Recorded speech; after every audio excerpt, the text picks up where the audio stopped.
Come out with us and play. Love your London. Have a banana. In today's special on Love Your London, we are getting a guided tour of 25 Princelet Street, just off Brick Lane, a fantastic Huguenot house that is currently housing a very important exhibition. We will be learning about Annetta Pedretti, the fascinating and much missed lady who lived here until fairly recently. Architect, conservationist, book publisher, beekeeper and so much more, she was, by all accounts, a fascinating character.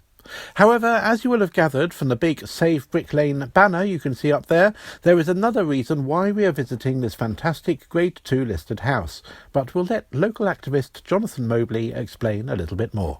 So I'm co-chair of the East End Preservation Society. I'm involved in various other little local community groups that try to make trouble to the authorities in the right way about things that are problems that need solving. I also did used to know Annetta for a time in the 1990s, Annetta died in 2018, and she was an incredible multifaceted artist, creator, writer, publisher, beekeeper. She did all sorts of things, and many of her archives are here in the house. And I'm very keen to make sure that they're organised and that we know what's there, that we actually want to tell the story of Annetta, I think, eventually, so I'm helping do that. So at the bottom of your screen you'll see, and you'll also see it above me, the website battleforbricklane.com, and that's the reason why we're here. Unfortunately there's this new development which is affecting the Truman Brewery. There's an exhibition in there which is going to be running for the next few weekends. There's going to be more details in the description below, and we're going to have a little look at the exhibition and also get to know a little bit more about about Annetta who used to live here, and we'll go in there and also try and find out what we can do to protest or make our objections, at least, about the current redevelopment. So this is Brick Lane. We're on Princelet Street here, so that white square is the house that we're in now. This is the famous part. This is the Truman Brewery, isn't it? And the famous bit that people know up on Brick Lane with the little structure that goes across bridges across Brick Lane, and the famous Truman Brewery chimney. The site here is all owned by a single owner family, and that's one of the issues, really, because it's a very large piece of land to be under single ownership. The current scheme that's subject to planning application is going to be inserted here, which is currently this is a car park at the moment, and there's a high brick wall running along here, and a row of houses along here. So actually it's a very quiet street at the moment, a residential street. But what they want to do here is insert a structure that's the same size as this one, so effectively to extend this bulk to there. And it'll be a shopping mall. And they want to introduce a new street flow that connects up with this here. And there'll be offices on top. So effectively they'll be creating a very large footfall, but very internal to the brewery, which won't really have any relationship to footfall on Brick Lane. They'll also, this street will become a shopping street, because I think they've got about 5 shop units that will open directly onto the street. So you can imagine from the point of view of residents here, that's a bit strange. I take it that none of it's going to be in character with the current sort of look and feel of the area. Oh, I see. Another nothing Victorian about that. No, it's the usual kind of 50 years modern corporate look.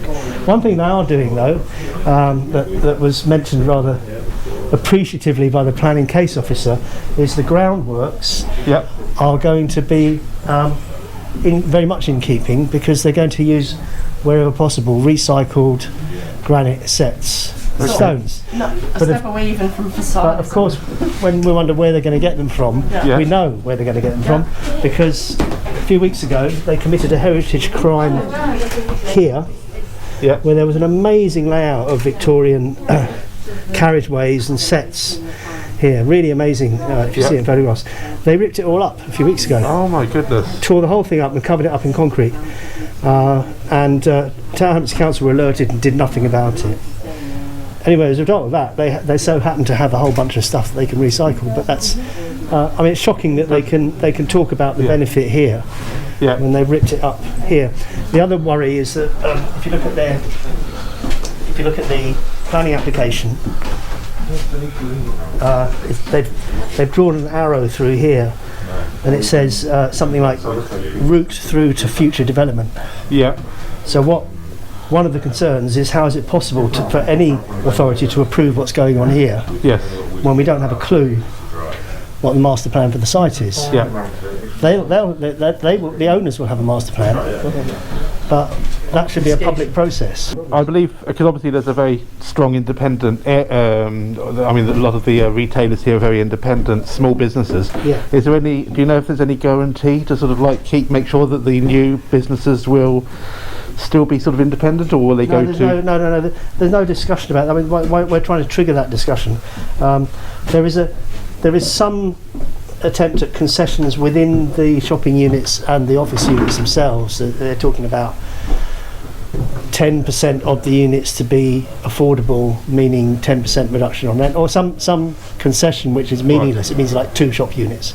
Sure. But that's not really so much the issue as the effect that this sort of development will have on the existing trades. So I take it all their rents will probably go up. I mean, the threat to change the whole complexion of Brick Lane is huge, and in particular by increasing rents.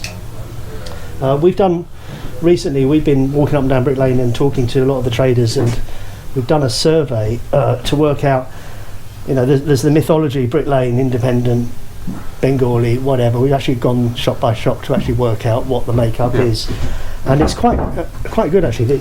There are about 140 odd businesses up and down Brick Lane, of which about 90% are genuinely independent. Right. When I say independent, I mean I can walk in and say, can I speak to the owner? Yes. And they say, oh, he's popped out for 5 minutes. Yeah. Or not, he's on the other side of London or on the other side of the world, So these are genuinely independent, and of those independent businesses, about 60% of the whole and 70% of the independents are Bengali. So although there's a lot of talk about the death of Bengali culture in Brick Lane, I mean it's still very much alive when you actually look at the makeup of the businesses.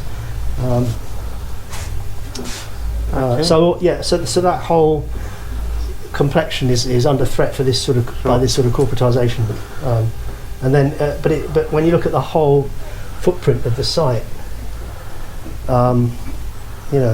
we need a master plan, a community-led master plan for this kind of size, scale, ambition. Added to which, on the map up there, you see the red and grey stripes. That's the site. Good. Yes, the Bishop. If you look just north of it, the Bishopsfield Goods Yard. The Bishopsfield Goods Yard, which is huge. Well, I mean, they're similar in size in acreage, the two, but that's been approved by Sadiq Khan, and that again includes a huge, great shopping mall running through it and a massive office block. I signed a petition against that one. Talking of petitions, there are petitions going on to protest about this. Is that right?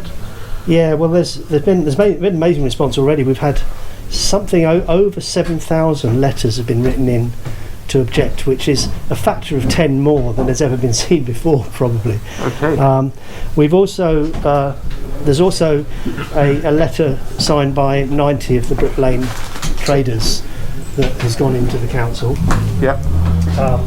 And right now, what we're doing is we're talking to residents, particularly on the south and east, but there's a lot of housing estates around here, many of which are there's still a very large Bengali community here, and many of which have very close connections to the actual businesses.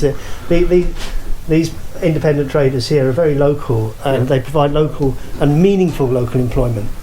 Not working behind the counter in a Costa Coffee, for example. So there's a very strong connection between the community and the traders of Brick Lane, and we're going around door to door, just making sure people know what's going on. And there will be a letter going in from local residents as well.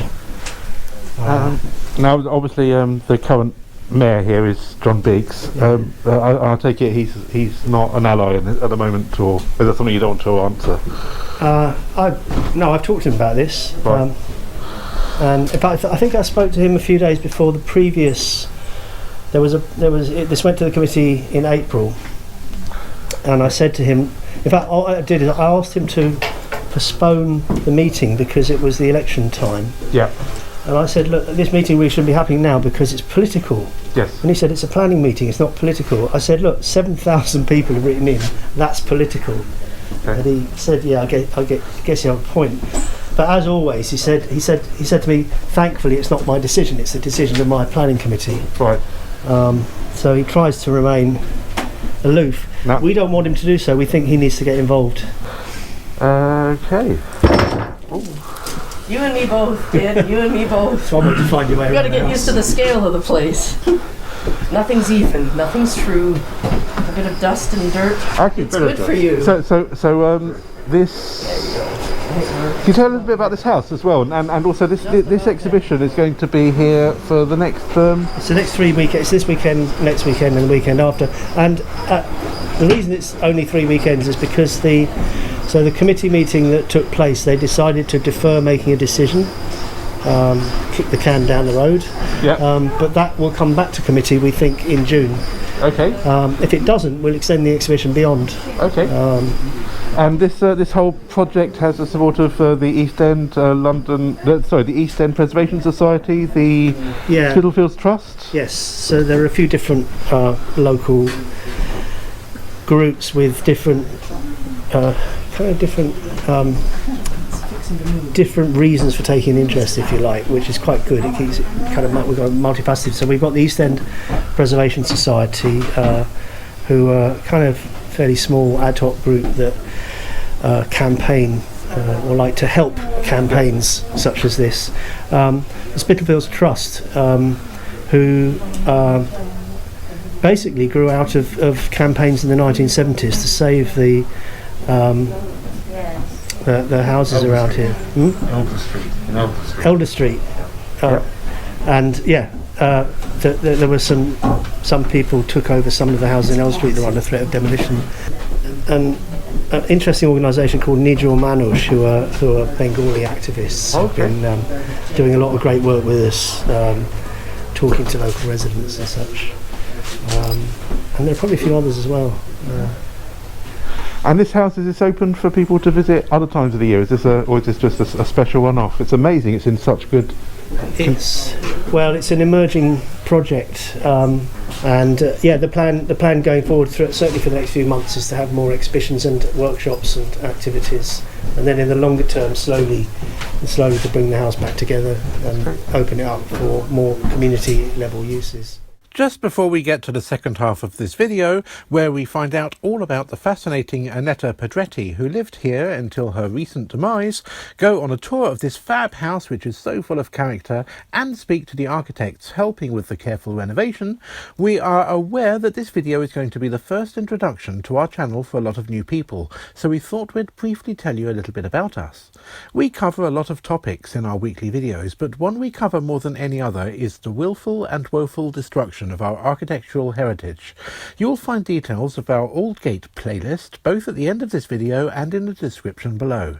We have done episodes on both the campaign to save the Whitechapel Bell Foundry, as well as the looming fate of the Still and Star pub, set to be destroyed in spite of being the last slum pub in London, and where Daniel Defoe wrote part of Robinson Crusoe. We don't just stick to the East End either. Next week we're reporting on a campaign to stop a much-loved village green in Peckham turn into flats and student accommodation. So do remember to subscribe to our channel, which costs you nothing, and hit that notification bell so that you can follow our progress. Oh, and of course click that like button, which really helps us with the YouTube algorithms. And do share this video to any relevant social media that you're on. If you're feeling flush, you can even become a patron. All the details are below. We are going to be involved in quite a bit of campaigning in the next few weeks. Love Your London were absolutely aghast to discover that there were plans for the amazing 1873 Morrison buildings at 35A Commercial Road, which are just around the corner from where we live, and which we admired in one of our previous videos, to be completely demolished. You can expect a special about this in due course, and if we need to chain ourselves to the railings to stop this from happening, we will. Anyhow, back to Annetta Pedretti. She died in 2018. She actually died in Switzerland while visiting her family. She's from Switzerland. She was brought up in Switzerland and also partly in America. And then in the early 70s she was at the Architectural Association. And we don't know how exactly she came to acquire and live in the house, but she was here from about 1980. And a dear friend of mine, John Chris Jones, used to live here with her for the first half of the 80s. And he described, recently he was describing to me how it was then and how they used to live effectively on the attic floor, climb up a ladder and live on the attic floor, effectively camping out while doing up the house. And of course when I came back to revisit the house last year, I discovered that that is still the case, that Annetta continued to live in that way, while the house itself was a kind of one of her many lifelong projects. So there was the house went further back then? Or there was a separate outhouse at the back. This was actually built by her? There was something here. These walls are old. Yeah. But it was, I think she built this wall. Yeah. This one is old. And she created this extraordinary ceiling. Sleep. This is sleep. Watch your feet here. Okay. She made that. Oh, nice. That vaulted ceiling is amazing. That wouldn't take. Don't stand on it. I'm not going down there. I just want to have a look at it. Yeah. Somebody had a good time. Yeah, she built that. Very cool. And there's I think there's a little garden there as well. The garden. And the staircase takes you up to the garden. I think it does actually work. But I wouldn't recommend using it. Oh. Wow. When she died, she didn't leave a will. Her family gave the house to a foundation in Switzerland whose kind of remit is to take property out of the commercial housing market, or out of the market, out away from market forces, so that they can be used for community benefit. And they've tied up most of the properties they own are actually in Switzerland, so this was a bit out of their scope being in London. So they've now tied up with an architecture practice called Assemble, who are managing the property and making a plan for slowly doing it up. Well, obviously keeping it as close to Annetta's. We'd like to keep it as close to Annetta's principles as we can. Yeah. Anyone who was involved in any of the previous campaigns here, such as the campaign to save Spitalfields Market, or the campaign to stop the government digging a whacking great hole in the middle of Brick Lane, for the Crossrail project. Right. They actually had the gall to think it would be a good idea to make a major exit route for the tunnel dig to be right in the middle of Brick Lane. They were going to put a hole here somewhere and cut North Brick Lane and South Brick Lane in two. Oh my goodness. And that would have lasted for 10 years. That would have killed Brick Lane. So if you do Google here, you won't find much. Yeah. But you will find this fantastic transcript of some kind of parliamentary committee meeting which she attends, which is an inquiry into Crossrail. Okay. And it's a great piece where she's just making life impossible for these poor politicians who are trying to get sense out of her. So who are you here to represent? You're representing the residents of Brick Lane. So I'm here to represent myself. I can't possibly represent a group. That would be, presumptuous. Reductive. Yeah. How dare you? And getting very cross with them because they didn't have a clue how these houses were constructed. Yeah.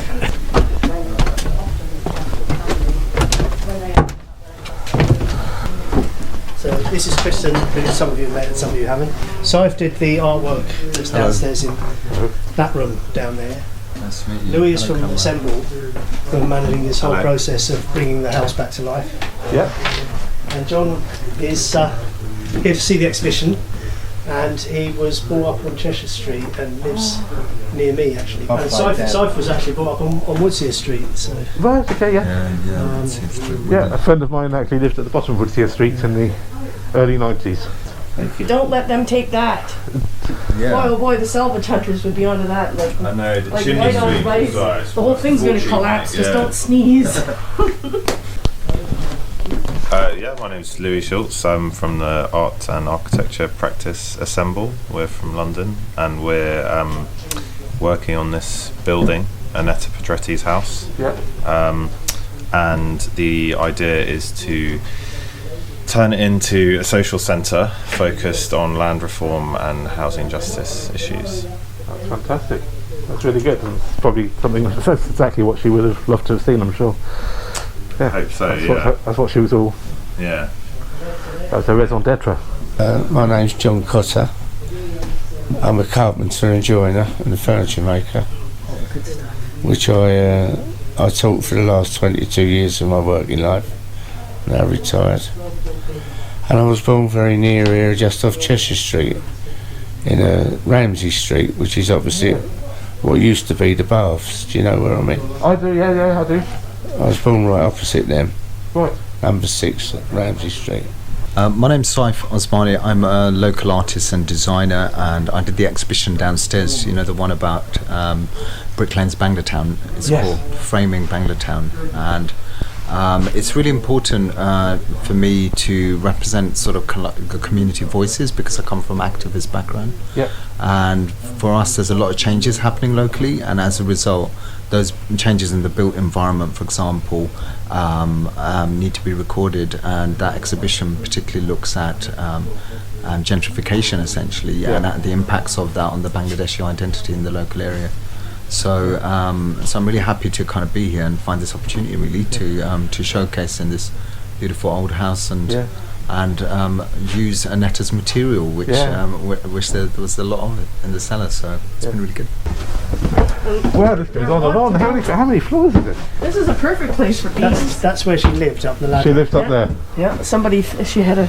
Yeah, that just figures, doesn't it? Yeah, no, this is terrific. Oh yeah. I looked at that on the floor the other day. Uh-oh. What's all that about? Yeah. So then I thought, Have they taken off and they're starting to chew their way through all the wood? Look inside this box Oh. and see what was in there. So, what's it doing in there? Is there a hive on the roof or something? She used to keep bees, But how long ago? She used to build her own hives. But that looks fresh. It smells. It doesn't smell too bad, does it? But mind you, if she... But that's going to be a couple of years old. Yeah. Would you like to see a jar of honey? Yeah. We'll see. I can't let you up there, but I can go up there and get a jar for you. Oh, I'd love to see it. Yeah. It looks... I need to pass you a couple of things. That's not even attached to anything here. That ladder. Pass someone. Oh my. Take that. 1 and 2. Alright. Wow. I don't know if I'm going to be any help here, but that ladder's fixing to slide right off of there. Right. Okay, so This is archival. Enfield Lock honey. Archival honey. So this is part of the Enfield old... Lock honey. Don't get any closer. Her hives were... Well, she had one or possibly 2 locations in London where she had hives, and one was by Enfield Lock. And some of her honey. Yes, no, it weighs a ton. Fantastic. Fantastic. And this is one of Princelet editions. One That of she the made books on that there. were made here. She published about 20 or 30 books. Yeah. And that's the archives that I've got upstairs. Print her own books. This book was actually written here by John Chris Jones. Okay. Technology. So John Chris Jones used to live here in the house with her in the early 80s. And he wrote this book, kind of wrote it as a set of letters to her.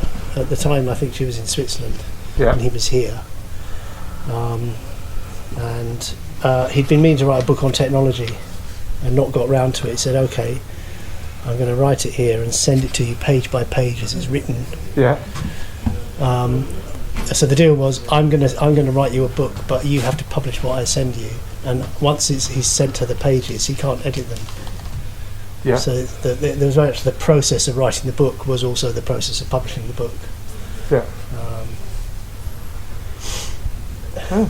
Fantastic. And she had, so Princelet editions are about, I think different books altogether. Some of them by Annetta, but also by a number of prominent people in the cybernetics world. And how did she sell them? She wasn't an internet person. How did she sell them? With great... Well, I can tell you how the question... I'd flip the question out, how did you buy them? Because I got to know Annetta because I wanted to actually buy a copy of this book. Yeah. So I knew John Chris Jones, and he'd given me one of his few copies of the book, and I read the book and thought it was actually an important book. I wanted more copies to give to people. Yeah. So rather than naively, I just thought, I looked in here, it says Princelet Editions, there's a phone number, so I phoned it up, thinking I'm phoning the publisher, who will be glad to know that someone wants to buy their books. And I spoke to Annetta, and she was very suspicious. Who was I? Why did I want to buy the book? Yeah.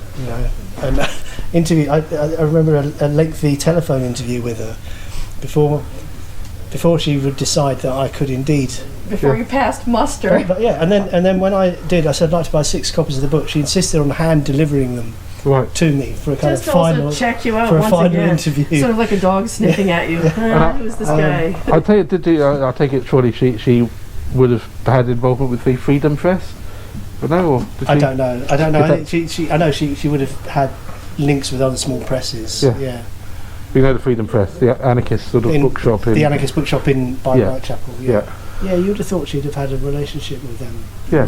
But she's probably quite particular with whom she had relations. She's very, very particular. Yeah, and she might have had opinions about all kinds of things. Yeah. She sounds like she was very stalwart person, If not set in her ways, she certainly had had her way about who, what kind of social circle. Yeah, I understand completely. I come from a whole family. So after I bought these books, I had a kind of strange relationship with her, where she'd phone me up, and we'd have these very long phone conversations about. I think it's because I didn't realise afterwards she'd written her PhD thesis on it's called the Cybernetics of Language, and it was kind of based around Wittgenstein's Tractatus Logico Philosophicus and her cybernetic ideas. And at the time, and again this is early days of the internet, I was doing these kind of experiments with digital or hypertext publishing. Yep. And I'd been using the Tractatus as an example of a hypertext kind of writing. And so we just ended up having these long telephone conversations about that. But also I was kind of the connection between her and John Chris. This book was very difficult for him, because this book, he tends to regard this as the most important thing he's written. But he also very firmly felt it had a joint copyright status between himself and Annetta. So he found he wasn't comfortable communicating with her at all. So what year did it come out? This book was 1984. Wow. Came out. Yeah. And then in fact I published a book of his called Designing, which I think, the original edition of which I think he'd been writing when he was still in the house, or some parts of it. Yeah. And I'm still in touch with him. I'd love to bring him to the house actually, but he's quite old and frail, and I don't think it would. Maybe not up the stairs, and certainly not up the ladder. I am thinking of looking at the possibility of just bringing him to the exhibition. Yeah. Maybe. Now, I bet you'd love to see what it's like up that stepladder, wouldn't you? Where Annetta Pedretti used to sleep? Well, now you can. There is an amazing 3D model that was released a couple of months ago by video games artist David Fletcher, a photogrammetry model made up of 6,741 photos taken with a Sony a6000 camera and processed in Agisoft Metashape. You can explore the house for yourself via a link on the Sketchfab website, and the link is in the description below. If you have a VR headset or something like Google Cardboard for your mobile phone, you can actually immerse yourself into the home like we did. There's the bedroom, and there's all the files that Jonathan was talking about. However, no virtual reality experience beats the real thing, so if you are near Brick Lane on the 5th or 6th of June, or the 12th or 13th of June, then get yourself there, because nothing is like being there and feeling the energy permeating from that house. There's loads of links in the description of this YouTube video for you to look at now, but the main one is of course battleforbricklane.com, and if you are objecting to the Truman Brewery plans, all the details of how to do so are on the front page of that website. You can object from anywhere in the world. Just follow the instructions on how to do so. Till next time, and hope you remember to subscribe and like this channel. There'll be more stuff like this in future episodes. Bye! From Acton Town to Wimbledon, from Brixton to beyond, love your London, have a banana.